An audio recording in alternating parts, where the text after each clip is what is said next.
உங்களுக்கான இன்றைய பிரபஞ்ச வார்த்தை. ஒரு தடகள வீரர் அல்லது ஒரு சிறந்த கிரிக்கெட் வீரர் பந்து வீசப்படும் அந்த நொடியில் எப்படி மிக துல்லியமாக செயல்படுகிறார். அந்த ஒரு நொடிக்குள் மூளை சிந்தித்து கட்டளை இடுவதற்கு நேரம் இருக்காது. உண்மையில் அவரது தசைகளே அந்த செயலை செய்கின்றன. இதை தசை நினைவாற்றல் என்கிறோம். ஒரு செயலை மீண்டும் மீண்டும் செய்யும் போது அது நரம்பு மண்டலத்தில் ஒரு நிரந்தர பதிவாக மாறிவிடுகிறது. பிறகு நாம் சிந்திக்கும் முன்பே உடல் தானாகவே அந்த வேலையை செய்யும். அதாவது பயிற்சி என்பது வெறும் உடல் சார்ந்தது அல்ல, அது உங்கள் உடலை ஒரு புத்திசாலித்தனமான இயந்திரமாக மாற்றும் கலை. இதை உங்கள் வாழ்வோடு ஒப்பிட்டு பாருங்கள்.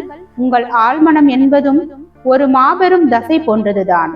நீங்கள் மீண்டும் மீண்டும் ஒரு நேர்மறையான எண்ணத்தை சிந்திக்கும் போது அது உங்கள் மனதின் நினைவாற்றலாக மாறிவிடுகிறது. ஒரு கட்டத்தில் சவால்கள் வரும்போது பயப்பட தேவையில்லை. உங்கள் ஆழ்மனம் தானாகவே அந்த சூழலை வெற்றிகரமாக கையாளும் தற்காப்பு முறையை இயக்கும். உங்கள் உள்மனதின் குரல் பயிற்சியினால் செதுக்கப்பட்ட ஒரு வீரனை போல இருக்க வேண்டும். உங்கள் உணர்வு என்பது ஒரு மைதானம் போன்றது. அங்கு எத்தகைய பயிற்சிகளை செய்கிறீர்கள் என்பது முக்கியம். என்னால் முடியாது என்று மீண்டும் மீண்டும் பயிற்சி செய்தால் தோல்வி உங்கள் தசை நினைவாற்றலாக மாறும்.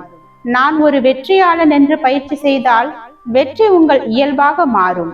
நாம் செய்யும் தவறு என்னவென்றால் ஒரு முறை சிந்தித்து விட்டு அத்தோடு நிறுத்தி விடுவதுதான். ஆனால் உங்கள் ஆழ்மனதின் ஒரு மாற்றத்தை ஏற்படுத்த வேண்டுமென்றால் அதை ஒரு பயிற்சியாக செய்ய வேண்டும்.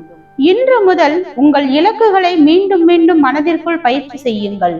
உங்கள் ஆழ்மனம் அதை ஒரு பழக்கமாக மாற்றி உங்கள் வாழ்க்கையை வெற்றியை நோக்கி தானாகவே செலுத்தும்.